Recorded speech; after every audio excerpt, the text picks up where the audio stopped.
IPL کا final مارکا پاک بحریہ کے نام رہا. بھارت کے خلاف جنگ جیتنے پر پاک بحریہ کو خراج تحسین پیش کرنے کے لیے خصوصی تقریب کا انعقاد. نیول چیف ایڈمرل نوید اشرف کی شرکت. وزیر داخلہ محسن نقوی اور وزیر خزانہ محمد اورنگزیب بھی موجود تھے. نامور گلوکاروں نے ملی نغموں کے ذریعے تماشائیوں کو لہو گرمایا. اسٹیڈیم پاکستان اور پاک بحریہ زندہ باد کے نعروں سے گونج اٹھا. پاک بحریہ کی پیشہ ورانہ صلاحیتوں اور تیاریوں کو سراہا گیا. وفاقی وزیر داخلہ اور چیئرمین PCB محسن نقوی نے کہا، بھرپور تیاریوں کے باعث دشمن ہماری سمندری حدود پر حملہ کرنے کی جرات نہ کر سکا. 10 مئی کا دن پاکستان کی دفاعی تاریخ کا روشن ترین باب ہے. زندہ قومیں اب ہیروز کو ہمیشہ یاد رکھتی ہیں. وزیر اعظم شہباز شریف اور ترک صدر اردوان کی ملاقات. دو طرفہ تعلقات مزید مضبوط بنانے پر اتفاق. اعلامیہ کے مطابق ملاقات میں تاریخی، ثقافتی اور دیرینہ تعلقات، مشترکہ اقدار اور ترقی اور خوشحالی کے مشترکہ اہداف پر تبادلہ خیال کیا گیا. وزیر اعظم نے پاک بھارت کشیدگی کے دوران ترکیہ کی حمایت پر شکریہ ادا کرتے ہوئے اسے لازوال دوستی کا مظہر قرار دیا. افواج پاکستان کی بہادری اور آپریشن بنیان مرصوص کی کامیابی کو اجاگر کیا. وزیر اعظم کی قابل تجدید توانائی، IT، زراعت اور تعمیرات کے شعبوں میں ترک سرمایہ کاروں کی دعوت. باہمی تجارت کو $5 ارب سالانہ تک بڑھانے پر زور. 7ویں اعلیٰ سطح کی اسٹریٹجک کوآپریشن کونسل کے فیصلوں پر پیش رفت کا جائزہ. کشمیر اور غزہ سمیت اہم عالمی امور پر یکجہتی کا اظہار. تعاون جاری رکھنے کے عزم کا اعادہ. وزیر اعظم شہباز شریف کا ترکیہ کے صدر رجب طیب اردوان سے ملاقات کے بعد ایکس پر مسرت بھرے جذبات کا اظہار. کہا، آج شام استنبول میں ترک صدر سے ملاقات کا شرف حاصل ہوا، جس میں حالیہ پاک بھارت کشیدگی کے دوران ترکیہ کی حمایت پر شکریہ ادا کیا. بھارت کی جارحیت کے جواب میں پاکستان کو شاندار فتح ملی، جس کے جذبات ترک عوام تک بھی پہنچائے. ملاقات میں تجارت، سرمایہ کاری اور دو طرفہ تعاون کا جائزہ لیا گیا اور برادرانہ تعلقات کو مزید مضبوط بنانے کے عزم کا اعادہ کیا گیا. وزیر اعظم نے ترک عوام سے محبت اور یکجہتی کا بھی شکریہ ادا کیا.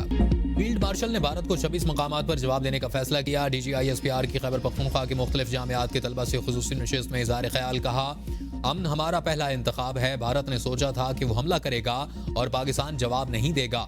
بھارت نے دوبارہ حماقت کی تو ہمارا جواب پہلے سے زیادہ شدید ہوگا. سب نے دیکھا کہ آپ کس طرح اپنے ملک کے پیچھے کھڑے ہوئے.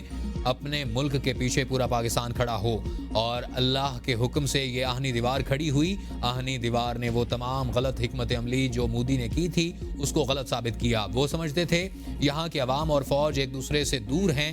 ایسا ہرگز نہیں. یہ قوم اور فوج ہمیشہ سے متحد تھی، متحد رہے گی. افغان بھائی بھارت کے اعلی کار نہ بنے.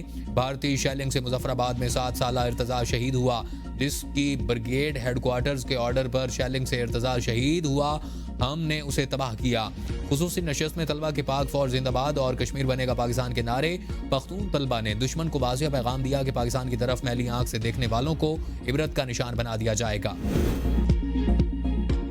بزدار میں اسکول بس پر بھارتی اسپانسرڈ دہشت گردوں کے حملے میں شہید طلبہ کی تعداد 8 ہو گئی. مزید 2 طالبات شیما ابراہیم اور مسکان زخموں کی تاب نہ لاتے ہوئے دم توڑ گئیں. حملے میں شہید ہونے والوں میں 7 طالبات اور 1 طالب علم شامل ہے. حملے کے پہلے روز 6ٹھی جماعت کی ثانیہ سومرو، 7ویں جماعت کی حفظہ کوثر اور 10ویں جماعت کی عیشا سلیم شہید ہوئی تھی.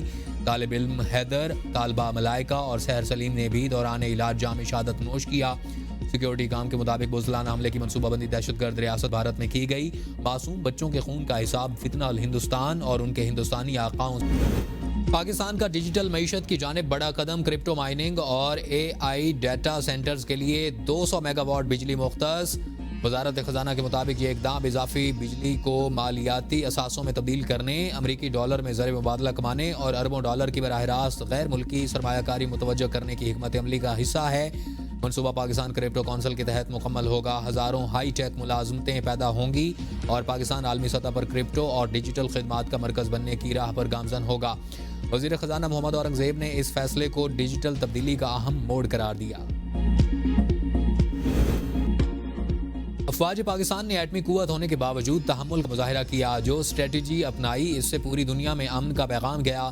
فتح پر پوری قوم کو مبارکباد دیتا ہوں. چیئرمین سینٹ یوسف رضا گیلانی کی میڈیا سے گفتگو. کہا، ہم نے پہلگام واقعے کی کسی تیسرے ملک سے انکوائری کا بھی کہا تھا. بلوچستان میں بھارت کی مداخلت کا ایشو میں نے بطور وزیر اعظم اٹھایا اور اس وقت ہمیں اتحاد کی ضرورت ہے. حکومت سے درخواست ہے کہ بجٹ میں عوام کو ریلیف دے. سولر اور الیکٹرک گاڑیوں سے آلودگی کم ہوگی. حکومت کا اضافی بلوں کے استعمال پر سرپلس پاور پیکج لانے کا فیصلہ. ذرائع کے مطابق پاور پیکج زرعی اور انڈسٹریل صارفین کے لیے لایا جائے گا. اضافی پیکج استعمال پر 8 سینٹ کا مراعاتی رینٹ تجویز، سرپلس پاور پیکیج کا دورانیہ 3 سال تجویز کیا گیا، اس حوالے سے دیگر تجویز پر بھی غور۔ اسلام آباد میں غیر قانونی تعمیرات کے خلاف فوری آپریشن کا فیصلہ، غیر منظور شدہ ہاؤسنگ سوسائٹیز کے خلاف کریک ڈاؤن اور بغیر منظور شدہ گھروں کے خلاف بھی کارروائی کی جائے گی۔ وزیر داخلہ کی زیر صدارت اجلاس محسن نقوی کی land information and management system کے ذریعے سیٹلائٹ میپنگ کر کے ہر قسم کی غیر قانونی تعمیرات روکنے کی ہدایت، کہا اسلام آباد میں شہریوں کو عالمی معیار کی خدمات کی فراہمی پہلی ترجیح ہے، متعلقہ حکام فعال کردار ادا کریں۔ وزیر داخلہ کی اسلام آباد میں اشیاء ضروریہ کی قیمتوں پر مؤثر کنٹرول یقینی بنانے کی ہدایت، کہا عید الاضحیٰ کے دنوں میں شہر کی صفائی کا خصوصی خیال رکھا جائے۔ پنجاب کے عوام کے لیے بڑی خبر، برتھ اور ڈیتھ رجسٹریشن رولز 2025 نافذ، برسوں سے رائج رجسٹریشن فیس ختم۔ وزیر اعلیٰ مریم نواز کی ہدایت پر برتھ اور ڈیتھ کمپیوٹرائز سرٹیفکیٹ بھی مفت جاری ہوگا، لیٹ رجسٹریشن پر کورٹ ڈگری کی شرط بھی ختم، شہری یونین کونسل اور میونسپل کمیٹی میں 7 سال تک بلا معاوضہ اندراج کرا سکتے ہیں۔ مریم نواز نے کہا کہ شناخت ہر شہری کا بنیادی حق ہے، شہریوں کے لیے آسانیاں پیدا کرنا چاہتے ہیں، سروسز کے حصول کے لیے ڈیتھ اور برتھ ڈیجیٹل سرٹیفکیٹ لازم ہے، شہری برتھ اور ڈیتھ کا بر وقت اندراج کروا کر اپنے شہری حقوق کا تحفظ یقینی بنا سکتے ہیں۔ مریم نواز نے محکمہ جنگلات میں برانچ لیس بینکاری نظام نافذ کر دیا، مزدوروں کو اجرت براہ راست موبائل بینکنگ اکاؤنٹس میں ملے گی۔ 3 ارب سے زائد رقم کہاں گئی؟ معاملہ محض غلطی یا بدعنوانی؟ بہاول نگر کے افسران پر سرکاری فنڈز کی لوٹ مار کا بڑا الزام، پنجاب اسمبلی میں پیش آڈیٹر جنرل کی رپورٹ نے بھانڈا پھوڑ دیا۔ بہاول نگر کے افسران پر 3 ارب 16 کروڑ سے زائد کے ریکارڈ چھپانے کا الزام، ڈپٹی کمشنر آفس نے 3 ارب سے زائد کے اخراجات اور وصولیوں کا ریکارڈ نہیں دکھایا، آڈیٹر جنرل کی فوری طور پر مکمل ریکارڈ آڈٹ کو پیش کرنے کی ہدایت، 3 ارب سے زائد کی رقم کس کی جیب میں گئے اور پنجاب اسمبلی کی پبلک اکاؤنٹ کمیٹی اس کا جائزہ لے گی۔ معصوم بچوں کا خون قوم پر قرضہ، فتنہ الہندوستان کا مکمل خاتمہ کر کے یہ قرض اتاریں گے۔ وفاقی وزیر داخلہ محسن نقوی کہتے ہیں کہ فتنہ الہندوستان کے دہشت گردوں کا ہر جگہ پیچھا کریں گے اور چن چن کر ماریں گے، اعلی کاروں کو بھی پاکستان میں چھپنے کی جگہ نہیں ملے گی۔ پوری قوم شہید بچوں کے خاندانوں کے ساتھ ہے، شہید بچوں کے خاندان ہمارے سر کا تاج ہیں، تنہا نہیں چھوڑیں گے۔ شہید طالبہ شیما ابراہیم اور مسکان کے لواحقین سے دلی ہمدردی۔ بھارت کو سنتاس معاہدے کی پاسداری کرنا ہوگی، آبی جارحیت کی تو منہ کی کھانی پڑے گی۔ گورنر پنجاب سردار سلیم حیدر کہتے ہیں کہ فیلڈ مارشل عاصم منیر اور مسلح افواج کے ہر جوان نے بھارتی جارحیت کے خلاف مارکہ حق جیت کر تاریخ رقم کی اور اپنے سے کئی گنا بڑے دشمن کا غرور خاک میں ملا دیا۔ بھارت سیز فائر کے لیے عالمی برادری کے پاس مدد کے لیے گیا، قوم سرحدوں پر موجود بری بحری اور فضائی کے جوانوں کے ساتھ ہے، دہشت گردی کے خلاف سیکیورٹی فورسز کی قربانیوں کو ہمیشہ یاد رکھا جائے گا۔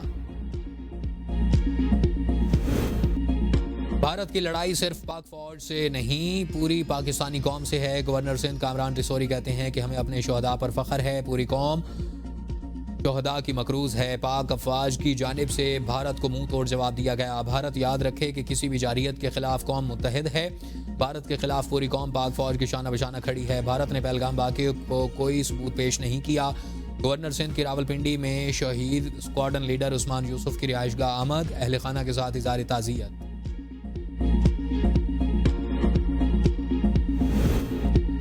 بھارت کے خلاف جنگ میں جس طرح قوم نے یکجہتی کا مظاہرہ کیا، اسی طرح ملک میں سیاسی یکجہتی کا ماحول بھی ہونا چاہیے۔ سابق وزیر اعظم شاہد خاقان عباسی کی میڈیا سے گفتگو، کہا بھارتی جارحیت کے خلاف پاکستان نے برتری حاصل کر لی۔